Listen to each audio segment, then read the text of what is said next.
É uma alegria compartilhar com vocês. A liturgia deste domingo, 29º domingo do tempo comum, ano A, nos conduz à experiência de Deus como único Senhor da história e de cada um de nós. Não existe outro. Ele é o Senhor de toda a humanidade. Refletimos a sua luz no mundo, uma vez que somos sua imagem e semelhança. No Evangelho, Jesus está em Jerusalém e, como acompanhamos nos últimos domingos, a cada momento os conflitos se acirram entre Jesus e as lideranças religiosas e políticas daquele tempo.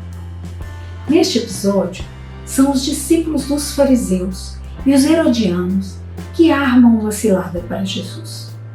Os fariseus, que rejeitavam o poder dos romanos, mas não se rebelavam, usufruindo das benesses. Já os herodianos apoiavam e reconheciam o poder imperial do César. Eles chegaram fazendo elogios a Jesus e trouxeram uma questão ardilosa. É lícito ou não pagar imposto a César? Pergunta provocadora que colocaria dificuldades ao mestre de Nazaré. Se Jesus respondesse sim ao pagamento do tributo, trairia o povo. E se respondesse não, estaria incitando a subversão contra César. Jesus percebeu a falsidade dos elogios e a maldade contida na questão colocada. Explicitou a hipocrisia dos seus interlocutores e pediu que lhe mostrassem a moeda e, dizendo de quem era a figura e inscrição nela contida, Jesus os coloca diante do equívoco da própria pergunta. A moeda era um instrumento de poder político. O tributo tem lugar de dominação. Aí está a preocupação central deles. Estão preocupados com o poder e com o dinheiro.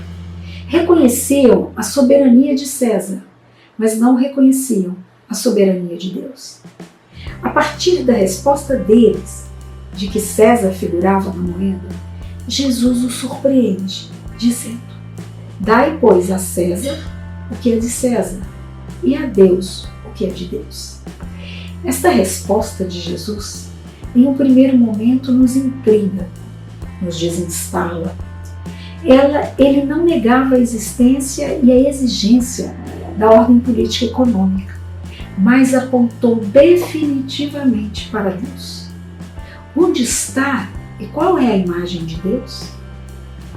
Qual a relação entre o que está colocado a César e a Deus? Quem era o soberano verdadeiro? Jesus, ao fazer essa distinção, nos possibilita perceber que o que é de César, a moeda, estava circunscrita a um espaço, a um império de um rei circunscrito. As dimensões ficam claras. Deus não tem circunscrição. Frente a todos os poderes, a sua soberania é universal. Mas e o que pertence a Deus? A Deus pertence toda a humanidade, toda a criação, inclusive o metal da moeda. A imagem de Deus está em cada ser humano. Fomos feitos à sua imagem e semelhança. Como nos diz um estudioso, até mesmo Césares pertencem a Deus. Aqui se desvela onde está centrada a preocupação de Jesus, no ser humano. O humano é de Deus. É ele quem tem valor para Deus. Santo Agostinho nos brinda ao dizer: assim como César busca a sua imagem em sua moeda, assim Deus busca a sua em tua alma. E noutra parte, completa: o que Deus te pede? Sua imagem. A primeira leitura, na sua relação com o Evangelho, nos ajuda a aprofundar um pouco mais a compreensão dos ensinamentos de Jesus. O imperador Ciro, da Pérsia, depois de conquistar a Babilônia, liberta o povo de Israel, permitindo que voltassem para sua terra. Diz o texto: Deus o tomou pela mão, escolhendo um rei estrangeiro para realizar a justiça. Ciro, chamado ungido de Deus, que quer dizer Messias, abriu o caminho para o povo de Deus. Jesus, o verdadeiro Messias, ao dizer dar a Deus o que é de Deus, abriu o caminho para o homem voltar-se para Deus, possibilitando que o homem retornasse a ser quem ele é de fato, a imagem do Criador.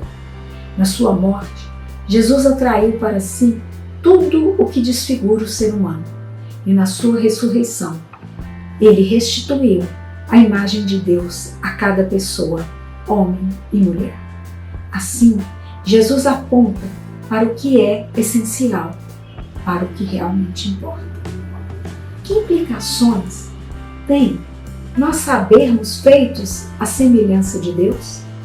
Como realizar esta semelhança? Deus nos chama a ser luz no mundo, reflexo de sua imagem. O Evangelho nos convida a nos inspirarmos em Jesus, que não se deixou seduzir por falsos elogios. Vivemos em um tempo de simulacros, em que tudo parece e na verdade não é. Um mundo com apelo profundamente narcísico, idólatra da própria figura, circunscrito em si mesmo, sem abertura para Deus e expansão dos seus potenciais, isso tudo pode nos ludibriar e diminuir, nos confundir de quem somos e o que realmente é essencial. Além disso, observamos o inaceitável se normalizar. Os valores estão invertidos. Parece natural que em tempos de pandemia nos preocupemos prioritariamente com a economia, o lucro em detrimento da vida. O poder econômico é o que move o mundo, e não o dinheiro, justamente distribuído, para que a dignidade humana e da criação se afirme. Parece que é assim que os Césares de hoje querem. Está faltando nessa história humana, tão patriarcal, espaço para o feminino de Deus, que cuida da vida. O que é ser cristão neste contexto? Jesus convida-nos a ser presença de Deus no mundo. Ele não foge aos seus interrogadores. Ao contrário dos fariseus, ele mostra não ser possível harmonizar a semelhança de Deus, normalizando injustiças. Nossas responsabilidades civis têm que estar subordinadas à nossa realidade de filhos e filhas de Deus.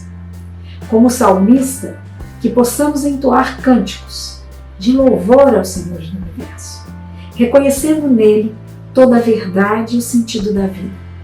Que a existência seja um louvor agradável e verdadeiro, como Deus quer. Paulo, na segunda leitura, agradece a Deus a fé, o amor e a esperança da comunidade dos Tessalonicenses. Essa ação de graças nos ajuda mais um pouco a pensar o que é preciso para realizarmos a imagem de Deus em nós. Aderir a Jesus, transformar as relações entre as pessoas e não perder a esperança.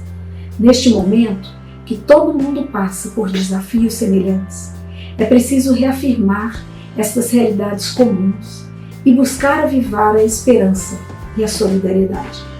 Nós, mulheres e seguidoras de Jesus deste tempo, precisamos não perder de vista a importância de nos colocarmos e de lembrarmos às mulheres próximas e distantes o seu valor, dando voz a muitas que são silenciadas, de não nos furtarmos aos nossos lugares no mundo, inclusive na igreja, promovendo relações de parceria e cancelando relações de sujeições.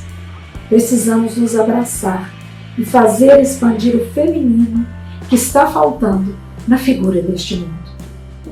Quero encerrar lembrando a oração pós-comunhão. Dai-nos, ó Deus, colher os frutos da nossa participação na Eucaristia, para que, auxiliados pelos bens terrenos, possamos conhecer os valores eternos. Que os bens terrenos possam ser instrumento e ocasião de viver e experimentar os verdadeiros valores, pois só assim o ser humano se realizará. que possamos dar a Deus o que é de Deus. Paz e bem a todos e todas.